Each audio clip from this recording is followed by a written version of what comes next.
हमने multiple add accounts scale करे हैं from 0 to up to 53,000 rupees per day in ad spend, Facebook ad accounts. आज की date में हम लगभग 1.5 लाख हर दिन का फेसबुक एड स्पेंड में मैनेज करते हैं across the portfolio of clients we have at our agency. आज इस वीडियो में मैं आपसे खुद के उस एक्सपीरियंस से ये शेयर करूंगा, पूरा प्रोसेस और मेथड शेयर करूंगा कि फेसबुक एड अकाउंट्स आप कैसे स्केल कर सकते हो using broad targeting and CBO strategies. जो मेरा मेथड है वो बताऊंगा। ये पिछले बहुत सालों से मैं फॉलो कर रहा हूँ, काफ़ी केस स्टडीज इस पर डॉक्यूमेंट कर चुका हूँ, काफ़ी और लोगों को भी इससे बहुत अमेजिंग रिजल्ट्स आ चुके हैं एंड ये मैं काफ़ी टाइम से कर रहा हूँ। सो जो भी बताऊंगा पूरे अपने हैंड्स ऑन एक्सपीरियंस से ही बताऊंगा और एक ही इंटेंशन से बताऊंगा ताकि आपकी मदद कर सकूं आपके बिजनेस को ग्रो करने में। मैंने पता है कुछ टाइम पहले जब ये वीडियोस डालने शुरू करे थे तो बहुत कंफ्यूज रहता था कि यार इंग्लिश में बात करूं, हिंदी में डालूं, इंग्लिश में डालूं। कुछ लोग बोलते थे इंग्लिश में डालो, कुछ लोग बोलते थे हिंदी में डालो। एंड ऑनेस्टली बताऊं तो मैं थोड़ा सा ज़्यादा कंफर्टेबल होता था अभी भी शायद इंग्लिश वीडियोस में, बिकॉज मैंने अपनी लाइफ में 14 साल जॉब करी है MNCs कॉर्पोरेट्स में। सो इंग्लिश में ही कम्युनिकेशन ज़्यादा होती थी मीटिंग्स में एंड क्लाइंट कॉल्स में, तो वो ज़्यादा मेरे लिए मेरा कंफर्ट लेवल था। तो हिंदी ज़्यादा चैलेंजिंग था मेरे लिए, लेकिन फिर मैंने बहुत बैक एंड फोर्थ के बाद ये रियलाइज़ किया कि नहीं यार, India is Hindi first audience. So मुझे अगर भारत के लिए वीडियोस बनाने हैं, इंडिया के लिए वीडियोस बनाने हैं और ऐसा चाहता हूँ कि इंडियंस जो हैं वो अपने बिजनेस को ग्रो करें, तो मुझे हिंदी में ही बनाने चाहिए। बिकॉज इंग्लिश चाहे किसी को आए या ना आए, हिंदी ज़रूर मेजॉरिटी लोगों को आती है। एक्सेप्शनल केसेस होते हैं बट मेजॉरिटी को आती है, तो इसीलिए हिंदी में डाल रहा हूँ, मेहनत कर रहा हूँ एंड काफ़ी लोग आप सपोर्ट करते हो, so thank you so much. और आज उसी इंटेंशन से, ताकि आपकी मदद कर सकूँ, हिंदी में पूरा एक प्रोसेस समझाऊंगा, खुद की स्ट्रैटेजी बताऊंगा end to end, right, without holding anything back. हो सकता है थोड़ा लंबा वीडियो भी होगा बिकॉज मैं सारी चीज़ें ढंग से समझाना चाहता हूँ सिंपल तरह से, ताकि आप समझ पाएँ और इम्प्लीमेंट कर सकें। इस वीडियो में मैं आपको कुछ नहीं बोलूँगा कि जाके यार ये खरीद लो मुझसे, या यहाँ पे क्लिक करके ये बाय कर लो, या यहाँ पे ऑप्ट इन कर लो, मेरे न्यूज़लेटर के लिए साइन अप कर लो। ऐसी भी इस वीडियो से तो एटलीस्ट मेरी कोई इंटेंशन नहीं है। सो जो भी बताऊँगा सिर्फ वैल्यू ही दूंगा। पेन और पेपर ले लो बिकॉज पूरा प्रोसेस समझाने वाला हूँ। Let's go. सो पहले एक चीज़ यहीं पे क्लैरिफाई कर देता हूँ। इससे फर्क नहीं पड़ता कि आप क्या बेच रहे हो और आप कौन सी फनल या फिर एक्विजिशन मैकेनिज्म जिसको कहते हैं वो फॉलो कर रहे हो, उससे क्या प्रोसेस फॉलो कर रहे हो, क्या बिजनेस मॉडल परस्यू कर रहे हो, उससे फर्क नहीं पड़ता। चाहे आप रियल एस्टेट कर रहे हो, लीड जनरेशन, चाहे आप सैलून के लिए लीड्स जनरेट कर रहे हो, चाहे आप रेस्टोरेंट के लिए एड्स रन कर रहे हो, चाहे आप एक डिजिटल प्रोडक्ट सेल कर रहे हो, कोचिंग प्रोग्राम सेल कर रहे हो, वर्कशॉप वेबिनार कर रहे हो, या फिर आप ई-कॉमर्स कर रहे हो, उससे फ़र्क नहीं पड़ता। हमने इन मेजॉरिटी ऑफ निशेस में और बिजनेस मॉडल्स में काम किया है एंड ये हर जगह काम करता है ब्रॉड टारगेटिंग के साथ सीबीओ स्ट्रैटेजी, ठीक है। सो अब मैं आपको बताऊंगा स्क्रैच से, बिल्कुल ज़ीरो से। सो सबसे पहले तो ये समझते हैं कि जब हम लॉन्च कर रहे हैं, लगा लो कि पहली बार लॉन्च कर रहे हैं, मेरे एड अकाउंट में कोई भी डेटा नहीं है मेरे पास, तो मैं लॉन्च करता हूँ 153 के साथ, ठीक है। इससे ना ये ऐसे फ्रेमवर्क्स हैं जो आपको याद रहेंगे, तो आपको आसान हो जाएगा एग्जीक्यूट करना। हम हमारी एजेंसी में इसको बोलते हैं 153, 1 campaign, 5 ad sets and 3 ads inside each ad set, 153, ठीक है। अब क्योंकि ये 153 सीबीओ स्ट्रैटेजी है, तो हम जो बजटिंग करते हैं वो कैंपेन लेवल पे करते हैं, ठीक है, क्योंकि ये सीबीओ है। 153 काम करता है 1000 पर डे स्ट्रैटेजी पे, ठीक है। सो 1000 पर डे। अब काफी लोग क्वेश्चंस पूछते हैं कि यार रोहन, मेरे पास अगर इतना बजट नहीं है 1000 पर डे, फेयर क्वेश्चन है, मतलब हर एक के पास नहीं होता। सो मैं कैसे रन कर सकता हूँ या कर सकती हूँ? तो उसका सीधा सा जवाब ये है कि आपको 1000 पर डे मत करो, आप 500 पर डे करो। लेकिन अगर आप 500 पर डे कर रहे हो तो 133 के साथ लॉन्च करिएगा, which means 1 campaign, 3 ad sets and 3 ads inside each ad set. बस इतना सा ही फर्क है। 500 पर डे से कम तो मैं रेकमेंड करता ही नहीं हूं, क्योंकि एवरेज 200-250 CPM चलता है across the industries and ad network as a whole India में, तो उससे कम तो मैं रेकमेंड करूंगा ही नहीं. सो 500 पर डे मिनिमम, 1000 पर day if you can to begin with. 153. ठीक है. अब ये तो हो गया हमारा स्ट्रक्चर, लॉन्च स्ट्रक्चर. बजट हमने सेट कर दिया कैंपेन लेवल पे, लेट्स से 1000 पर डे. अब जो ये 5 एड सेट्स अब आगे चलते हैं, और मैं कुछ सेटिंग्स चेंज नहीं करूंगा, कुछ भी टच नहीं करूंगा. अब हम चलते हैं नेक्स्ट पे, which is at the ad set level. अब जो ये 5 एड सेट्स हम बनाएंगे, ये क्या होंगे, ये ऐसे क्यों होंगे, ये मैं आपको कुछ समझाता हूं. अब हमारा अल्टीमेट जो गोल होता है, जो अल्टीमेट गोल, जहां जो डेस्टिनेशन है, वो ये है कि हमें ब्रॉड टारगेटिंग के साथ स्केल करना होता है. ठीक है, ब्रॉड टारगेटिंग, क्योंकि ये CBO with broad targeting methodology है. मैंने अभी तक किसी एक नए zero brand new ad account को, ब्रांड न्यू बिजनेस को सीधा ही ब्रॉड टारगेटिंग से लॉन्च करके स्केल नहीं किया है, तो मैं उसके बारे में बात नहीं करूंगा, क्योंकि मैं वो नहीं बोलता जो मैं नहीं करता. सो हम ब्रॉड टारगेटिंग के लिए तैयार हो रहे हैं. ठीक है, ये प्रिपरेशन मोड है, क्योंकि अभी हमने लॉन्च किया है. सो 1000 पर डे कैंपेन लेवल पे बजट, 5 एड सेट्स जो हम बनाएंगे, हर एक एड सेट में हम सिर्फ एक इंडिविजुअल इंटरेस्ट ही सिलेक्ट करेंगे. आप जितने भी स्ट्रैटेजीज सोच सकते हो मैं अप्लाई कर चुका हूं, एंड बिलीव मी, क्योंकि मैं इस वीडियो से आपको कुछ नहीं बेच रहा हूं, मैं आपको बता रहा हूं कि टाइम मत वेस्ट करना. This is just what it is. हम इस वीडियो में, सेम वीडियो में ये भी बात करेंगे कि अगर रिजल्ट्स नहीं आते हैं तो उसका रीजन क्या है, मीडिया बाइंग है भी कि कुछ और है, तो वो भी बताऊंगा, समझाऊंगा. सो ये वीडियो जरूर एंड तक देखना. सो 153. अब 5 एड सेट्स जो हैं, उस एक एड सेट में हम एक ही इंटरेस्ट डालेंगे. हर एक एड सेट में इंडिविजुअल इंटरेस्ट डालेंगे.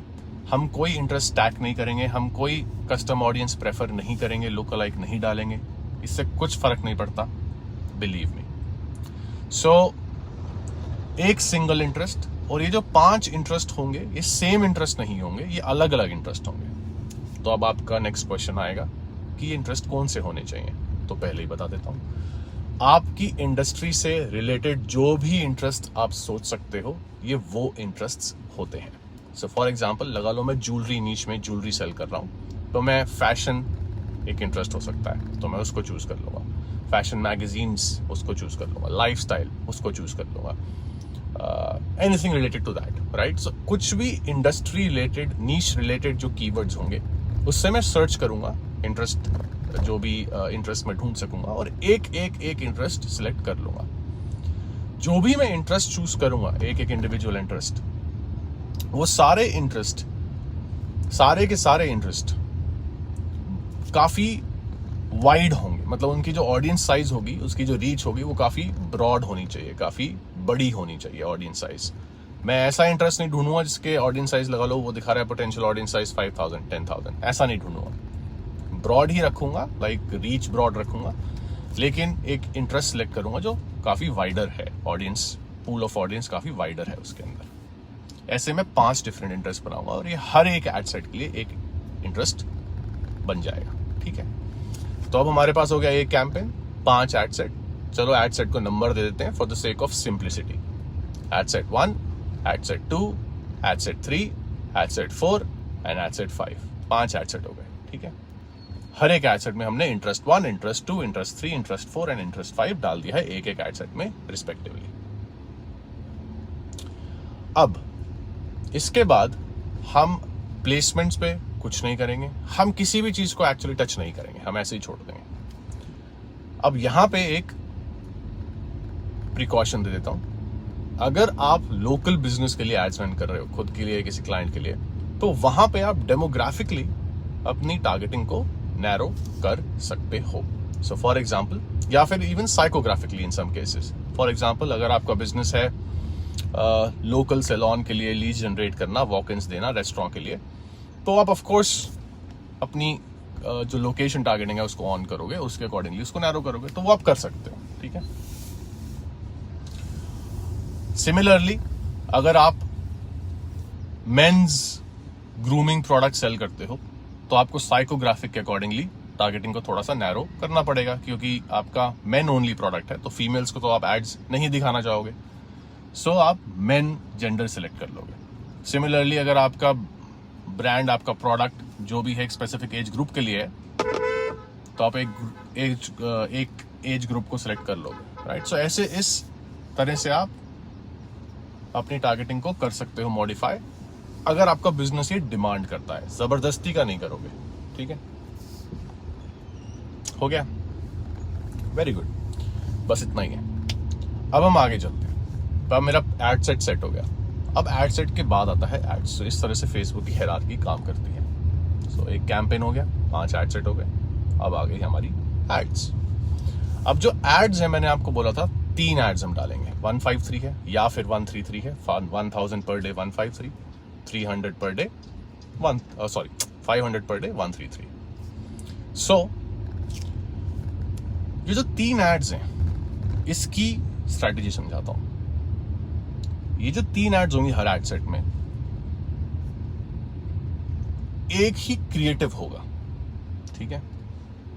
क्योंकि अभी हम लॉन्च कर रहे हैं, तो हमें क्या करना है, हमें सिर्फ क्रिएटिव्स पे फटाफट एक बेस्ट जो प्रोबेबिलिटी मार्केटिंग मैसेज होगा, जो मैसेजिंग होगी, बेस्ट प्रोबेबिलिटी होगी जिसकी, जो हमें लगता है कि सबसे ज्यादा कन्वर्ट होने के चांसेस है, हम उसके अकॉर्डिंगली एक क्रिएटिव बनाएंगे और फटाक से लॉन्च कर देंगे। क्योंकि हमें टाइम नहीं वेस्ट करना, हमें डेटा गैदर करना है, रिजल्ट आए या ना आए, हमें उसके अकॉर्डिंगली अपने नेक्स्ट डिसीजंस लेने हैं। तो इसीलिए हम जल्दी करेंगे एंड क्रिएटिव्स बनाने में, क्योंकि टाइम लगता है, इसलिए हम ज्यादा क्रिएटिव्स के ऊपर इस टाइम पे, बिकॉज ये सिर्फ लॉन्च है, पहला स्टेप है, तो इसलिए मैं ज्यादा टाइम नहीं वेस्ट करूंगा, फटाफट मार्केट में उतर जाऊंगा, बिकॉज दैट्स वेरी इंपॉर्टेंट। सो इसलिए हम क्या करते हैं, हम एक क्रिएटिव बनाते हैं। सो मान लो एग्जाम्पल समझा, आप वीडियो बना सकते हो, कराउजल बना सकते हो, जो बनाना चाहो बना सकते हो, बट मैं एग्जाम्पल देता हूं कि मानो कि मैंने वो एक क्रिएटिव जो चूज किया, क्रिएटिव टाइप जो मैंने चूज किया, वो टाइप है स्टैटिक इमेज।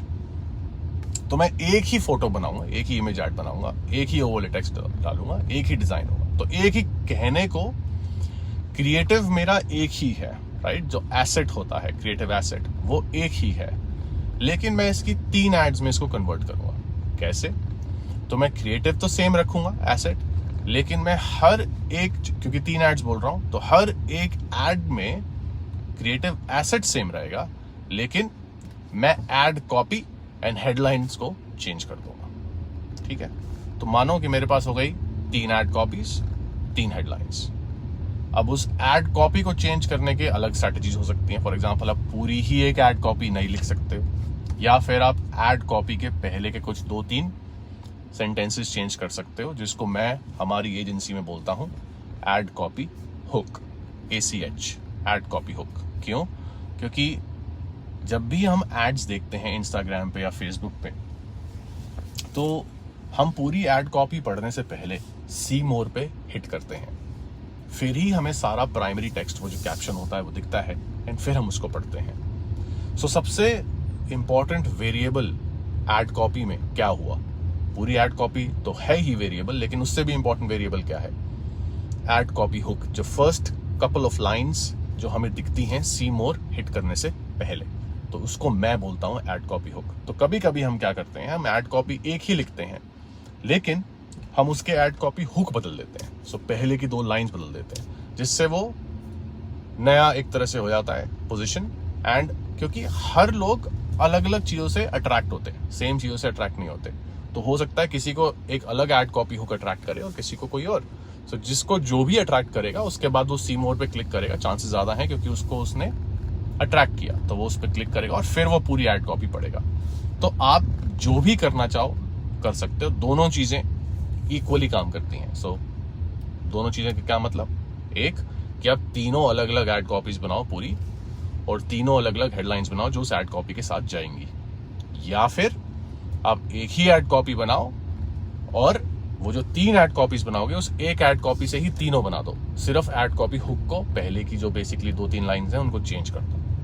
दोनों चीजें कर सकते हो, व्हाटएवर सूट्स यू। हेडलाइन तीनों अलग अलग ही होंगी। अब एक क्रिएटिव के ऊपर एक और टिप दे देता हूं कि एक डायलॉग की तरह इसको कंसिडर करना। सो क्या मतलब है?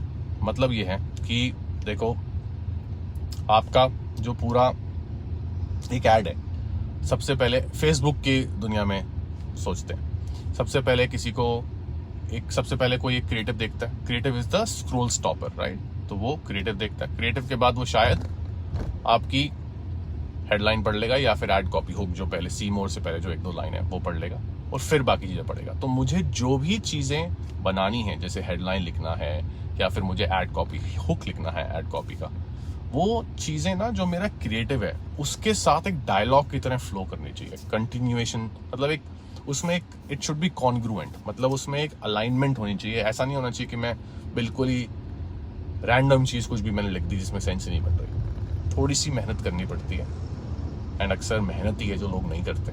बट क्योंकि आप ये वीडियो देख रहे हो अभी तक, आई एम श्योर कि आप उनमें से नहीं हो और आप इस चीज को फॉलो करोगे, and I am pretty positive कि आपको रिजल्ट्स दिखेंगे, and then you will thank me. So anyway, going back to what I was saying, so हम ये चीज याद रखेंगे कि एक तरह से उसमें अलाइनमेंट है इन सारी चीजों में, राइट? वो एक दूसरे से अलाइंड है, कॉन्ग्रुएंट है। तो ये हो गया हमारी ऐड की सेटिंग। तो क्रिएटिव सिर्फ एक ही बनाना है, राइट? लेकिन टोटल एड्स कितने हो गए? अगर हम 153 लॉन्च कर रहे हैं तो एक एड सेट में 3 एड्स है, तो 5 into 3 कितना हो गया? 15। लेकिन मैंने क्रिएटिव एसेट्स कितने बनाए यूनिक? सिर्फ एक। समझे? तो ये स्ट्रैटेजी है, ये ट्रिक है। मैं क्रिएटिव एसेट्स मल्टीपल नहीं बना रहा हूँ। क्रिएटिव एसेट मेरा कहने को एक ही है, which is the main thing, which is the photo ad इस एग्जाम्पल में, स्टैटिक एड। लेकिन मैंने 15 एड्स में उसको कन्वर्ट किया, एक्चुअली 3 एड्स में ही कन्वर्ट किया।